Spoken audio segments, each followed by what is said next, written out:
123인 사건이 시작되면서 이제 배경이 좀 중요하긴 한데요. 당시 1912년이면은 조선이 일본한테 완전 먹힌 이후였습니다.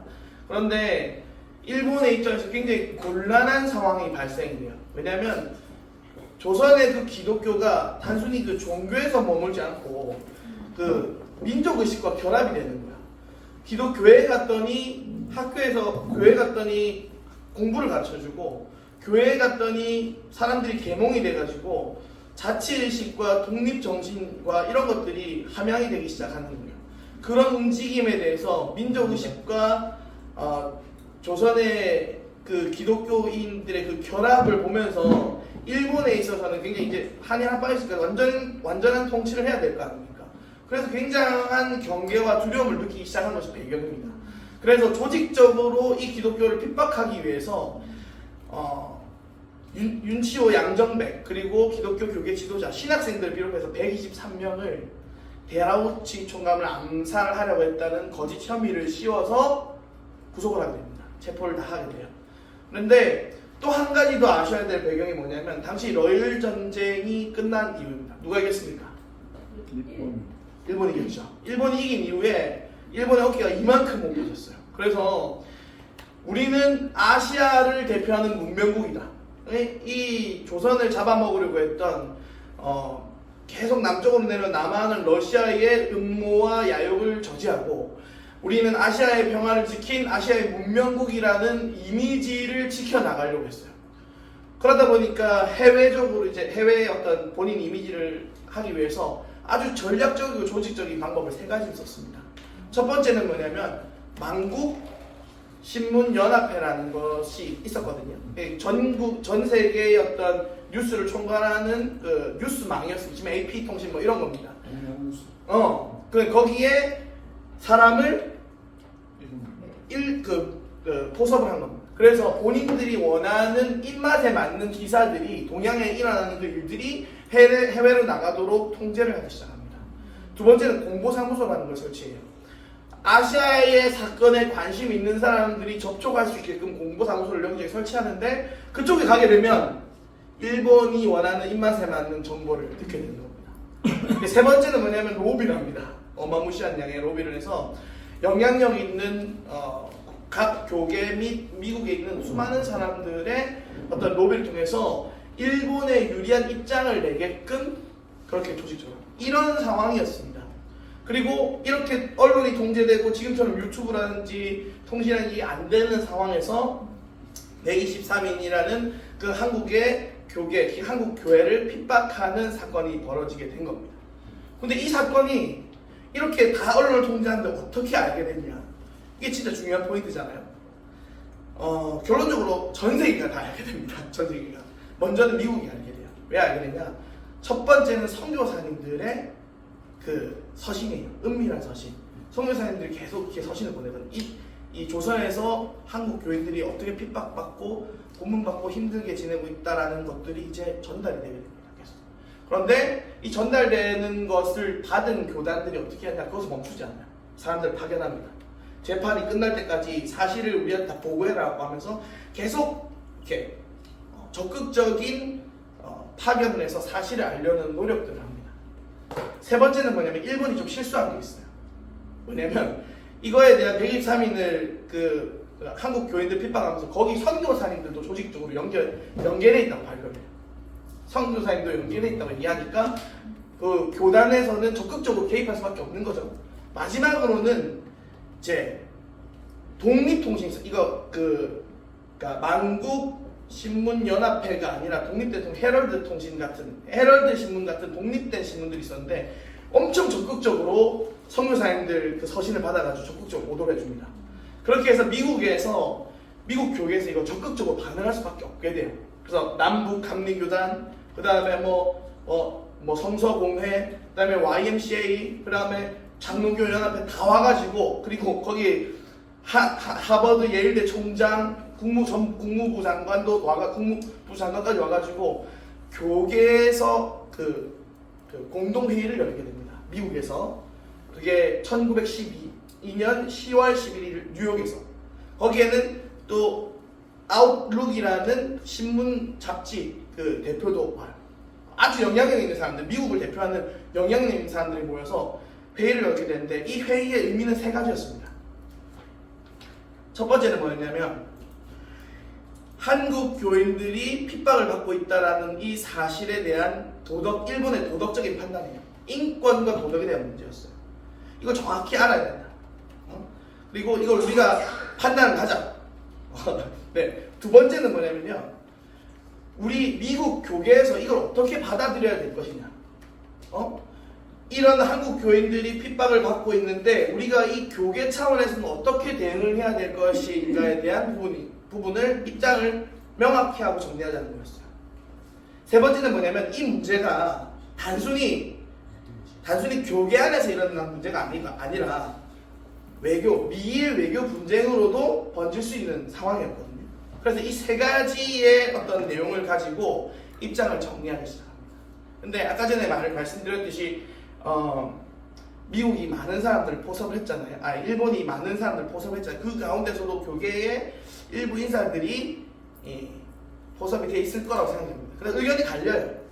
의견이 갈리는데 신중론이라고 했습니다. 신중론. 뭐냐면 지금 우리가 이거를 너무 적극적으로 교계 차원에서 대응하게 되면 오히려 조선에 있는 교인들이 힘들어질 수 있다. 어려워질 수 있다. 위기에 처할 수 있다. 더 핍박받을 수 있다. 두 번째는 미국하고 일본의 외교적인 분쟁이 심화될 수 있다. 그러려면 선교 자체 길이 막히게 되고 선교에 큰 지장을 줄 수 있다. 그렇기 때문에 어떻게 하냐? 그냥 조금 아사모사하게 일본 천황한테 용서를 구해가지고 그냥 사면받는 쪽으로 이렇게 하는 모양새를 만들어주면 어떻겠느냐. 그리고 일본이 잘못한 게 아니라 일부 경찰이 잘못한 것으로 일본 체면 한번 세워주자 라고 이제 신중론을 얘기하는 사람이 나오는데 장로교단에서 적극적으로 반대합니다. 그런 게 어딨냐. 사실을 명명백백하게 다 밝혀가지고 죄가 있으면 유죄를 물고 이건 분명히 무죄다. 무죄 끝까지 가가지고 사면을 받아야 된다. 이렇게 결론이 나옵니다. 이렇게 해서 그렇게 끝까지 주장한 그 공동회의의 어떤 결론과 방향성이 그렇게 정해집니다. 정해졌고 이 공동회의 이후에 전 세계의 교인들이 교회에서 조선에 관심을 가지게 됩니다. 왜 관심을 가지게 되냐? 첫 번째는 좀 기독교의 본질적인 부분과 연관되어 있습니다. 뭐냐면 기독교의 본질은 핍박하고 연결되어 있거든요. 기독교는 핍박을 통해서 성장했고요. 핍박을 통해서 순결해졌고요. 핍박을 통해서 더 본질에 가까워졌습니다. 그래서 핍박받는 자들을 보면 기독교인들은 이게 마음이 움직일 수밖에 없는 거예요. 본문 텍스트에는 뭐라고 나오냐면 심파시 이렇게 나옵니다. 이렇게 나옵니다. 동병상련 이렇게 나오는데 그 정도 더 풀어서 설명하면 더 가슴에 와닿는 게 있는 뭐냐면 예수를 위해 핍박받는 자들을 예수를 사랑하는 자들은 사랑하지 않을 수 없다 이렇게 나와요. 네, 그 말입니다. 예수를 위해 핍박받는 자들을 예수를 사랑하는 자들은 사랑하지 않을 수 없다 이렇게 나옵니다. 그래서 돌아볼 수밖에 없게 돼 있어요.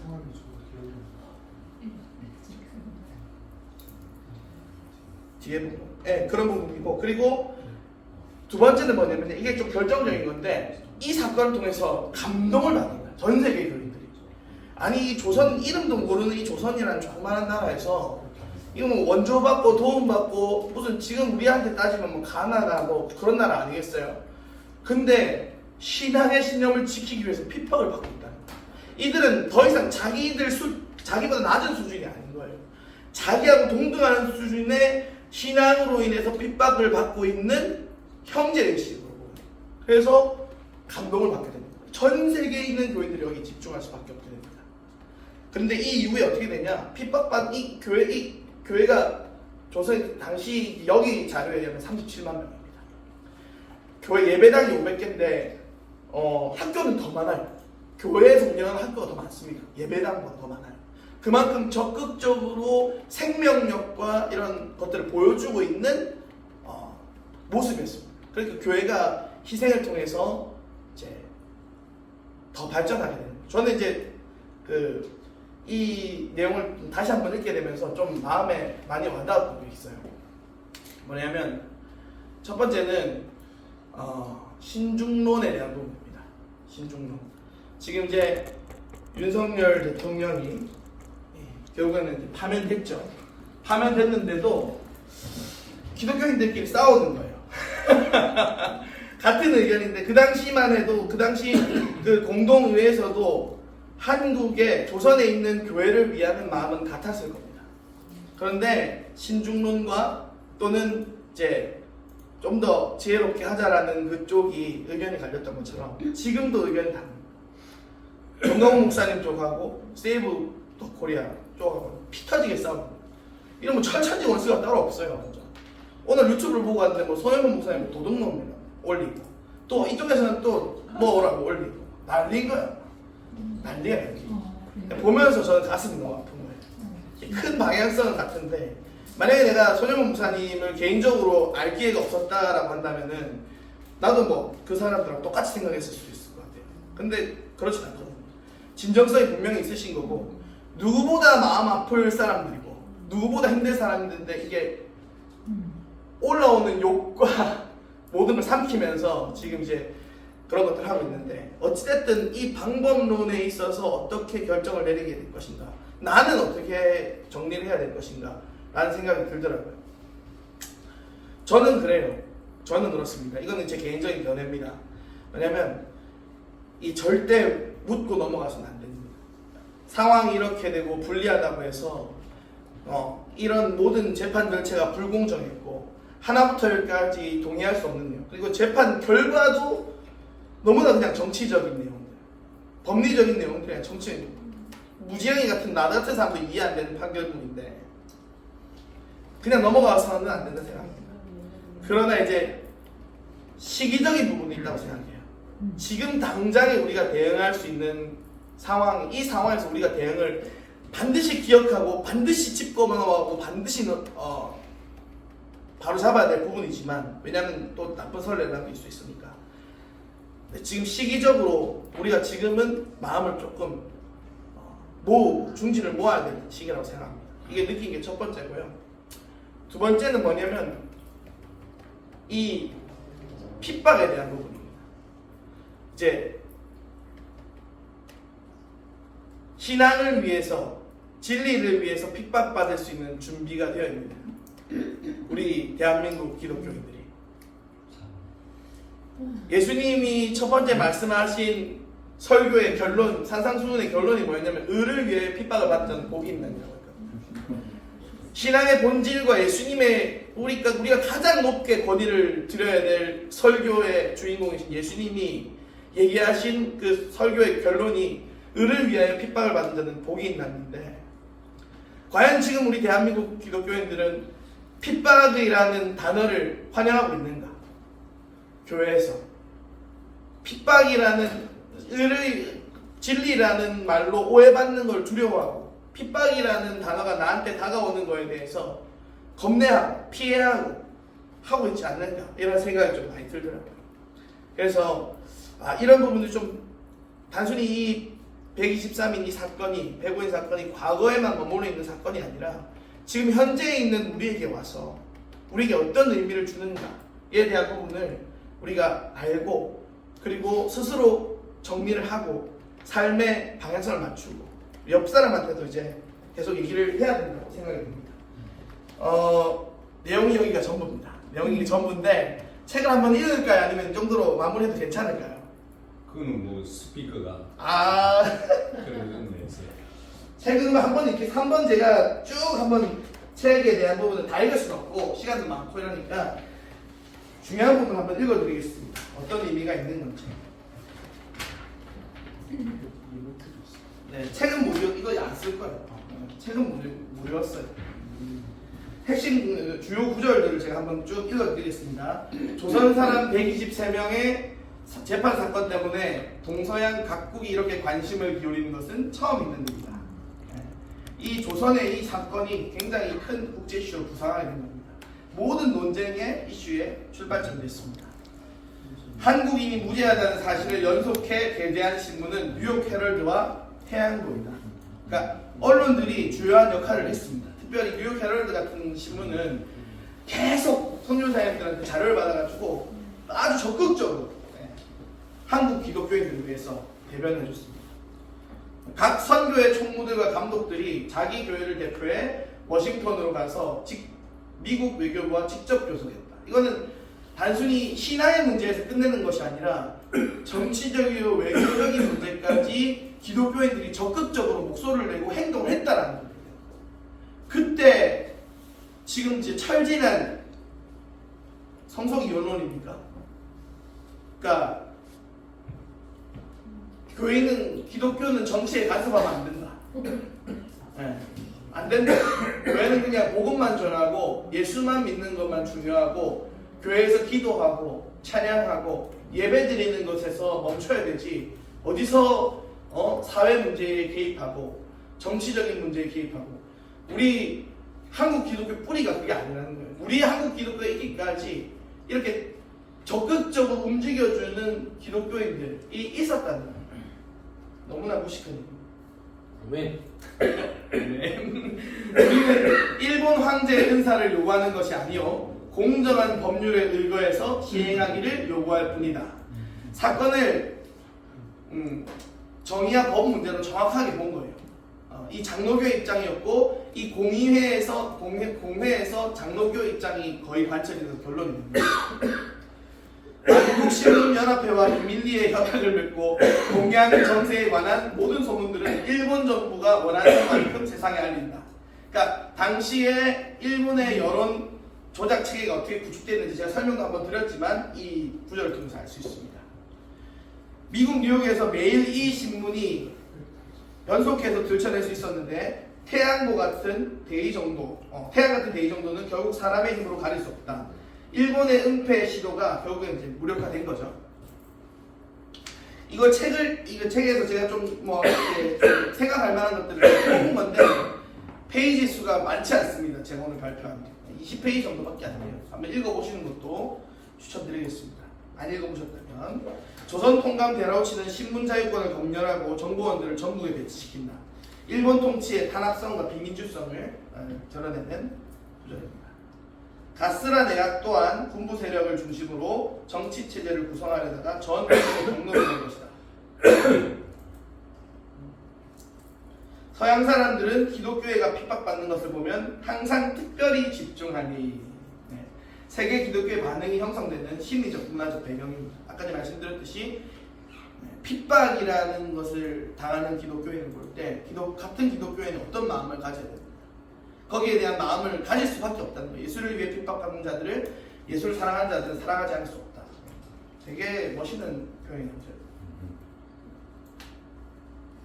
한국에는 성교 부분에 많은 관심을 기울여서 각처의 교회를 설립하였다. 이건 정말 당시에 핍박을 받는데도 불구하고 한국 교회가 굉장히 큰 성장을 이뤘습니다. 실제 규모는 37만 명에 이릅니다. 일본이 기회를 이용하여 외교와 언론을 통해 세상에 선포하기를 항상 이제 일본은 자국의 입장을 정당하기 위해서 언론을 이용했고 로비를 했죠. 일본은 한국의 보호자요, 일본은 한국의 은인이다라고 하는 것이 이제 일본의 입장이었습니다. 러시아로부터 우리가 조선을 구했고 동양의 영웅이다라는 것이 본인들의 입장이었습니다. 그런 것들을 계속 유지하기 위해서 아까 전에 말씀드렸던 세 가지 전략, 만국 신문 연합회와 공보회의소 이거를 운영할 수밖에 없었던 거죠. 암살단을 꾸려서 일본인 관리나 미국인 친구들까지도 모두 암살하려 한다. 한국인들을 국제적 범죄자로 왜곡한 일본의 선전 전략적 핵심입니다. 그러니까 일본이 한국에 대한 이미지를 어떻게 만들어 오려고 했던 게 중요합니다. 이 내용이 결국에는 이승만 대통령의 외교 독립하고도 이어집니다. 왜냐하면 당시에 누구였지? 하와이에 먼저 자리 잡고 계셨던 박용만 무장 독립했거든요. 일본의 구축함을 폭탄 터뜨리려고 테러를 발생했습니다. 근데 조선 사람들이 한국 사람들이 실제로 그걸 했다고 보십시오. 미국에서는 도저히 이제 조선 사람들에 대한 낙인 찍혀서 아무것도 할 수 없는 거예요. 이승만 대통령은 철저히 이런 무장 독립 운동의 방식, 테러하는 방식의 무장 독립 운동은 해서 안 된다고 주장합니다. 이런 것들에 대한 분위기를 벌써 알고 계셨던 것이 사실이죠. 악형으로 고문해서 몇몇의 선교사의 이름을 거짓으로 꾸며 진술을 나눈 것이다. 일본이 이제 결국엔 그 고문과 날조 혐의가 다 드러납니다. 결국엔 나중에 다 드러나요. 그렇게 되면서 일본에 대한 인식이 많이 바뀌게 됩니다. 일본이 이렇게 할 줄은 생각지도 못했다. 그래서 미국 교회 내에 일본에 대한 일본이 되게 이미지를 잘 만들어놨어요. 돈을 얼마나 썼겠습니까? 이 친일 인사들도 되게 많이 섭외해놓고 영향력 인사들이 좋은 글도 쓰고 그렇게 해놨는데 이 사건으로 인해서 일본의 이미지가 완전히 뒤집혀져 전환됩니다. 완전히. 교회를 핍박하는 잘못들은 모두 일본 경찰이 저지른 것으로 올리기로 했다. 이건 이제 그 회의에서 결론을 내린 겁니다. 교회와 선교사들을 공박하면 모든 일들이 자기들 뜻대로 될 것이라고 믿었다. 일본이 이렇게 생각했다는 거예요. 그래서 일본이 조선을 통제하기 위해서 전략적으로 사용했던 가장 큰 방법이 뭐냐면 한국 교회를 핍박하는 겁니다. 왜냐하면 한국 교회가 생명력이 있거든요. 한국 교회를 통해서 사람들이 깨어나는 거예요. 교회의 역할이 어땠는지를 알 수 있고 또 교회의 역할이 어떠해야 되는지도 알 수 있는 겁니다. 그러니까 지금 이 윤석열 대통령이 비상경한 이후로 그리고 그 전부터 나라의 사람들을 깨우는 일에 가장 적극적인 사람들이 보수파 사람들이 기독교입니다. 교회의 역할이 바로 이런 거예요. 어둡고 왜곡되고 잘못된 것에 밝은 것으로 밝히고 사람들을 깨우는 일들을 교회가 해야 된다. 근데 그걸 하니까 억압하고 속이고 거짓을 하는 사람들, 거짓으로 통치하려고 하는 사람들은 눈에 가시 같은 거예요. 이거 억압할 수밖에 없는 거예요. 그래서 보십시오. 그러니까 기독교를 공산주의 방향으로 나라를 이끌어가려고 하고 잘못된 방향으로 비진리로 이끌어가는 사람들은 앞으로도 기독교가 더 눈에 가실 겁니다. 결론인데요. 저는 지금 요즘 공부하는데 정신없지만 생각도 많습니다. 그리고 오늘 공부하게 되면서 거의 이거를 놓고 공부를 하게 되면서 결론이 거의 났는데요. 저는 윤석열 대통령이 탄핵된 거 하나의 뜻이라 생각합니다. 감염된 거 하나의 뜻이라 생각합니다. 그리고 어쩌면은 대한민국이 더 힘든 곳으로 가야 될 수도 있다고 생각합니다. 슬프지만 가슴 아프지만 그렇게 될 수 있다고 생각합니다. 왜냐하면 대한민국의 기독교가 핍박을 잃어버렸기 때문에 비진리와 타협하는데 너무 익숙해져 버렸어요. 이스라엘 백성들이 신앙이 정립되게 된 계기가 언제냐면 바벨론 포로기 이후입니다. 맞아요. 그 전까지만 하더라도 그들은 우상 숭배하고 산당 세우고 난리 났었어요. 심지어 요시야 종교계 힐기야가 대제사장이라는 이름으로 있는데 율법서도 없는데 대제사장이 자기다. 그걸 발견해가지고 요시야가 종교개혁하는 거 아닙니까? 했는데도 안 되잖아요. 안 되다가 결국에는 바벨론에 잡혀가는 겁니다. 그 이후로 유대인들은 예수님은 안 받아들였습니다. 근데 이들의 목에 칼이 들어와도 유일신 사상은 안 바뀌어요. 대한민국이 우리 눈앞에 주어지는 그런 이슈에 그게 해결된다고 해서 해결된 상황이 아니라 생각됩니다. 보다 근본적인 것들이 바뀌어야지 우리 자녀들한테 미래가 있을 거라고 생각합니다. 그래서 참 가슴이 아프고 너무나도 분통 터지지만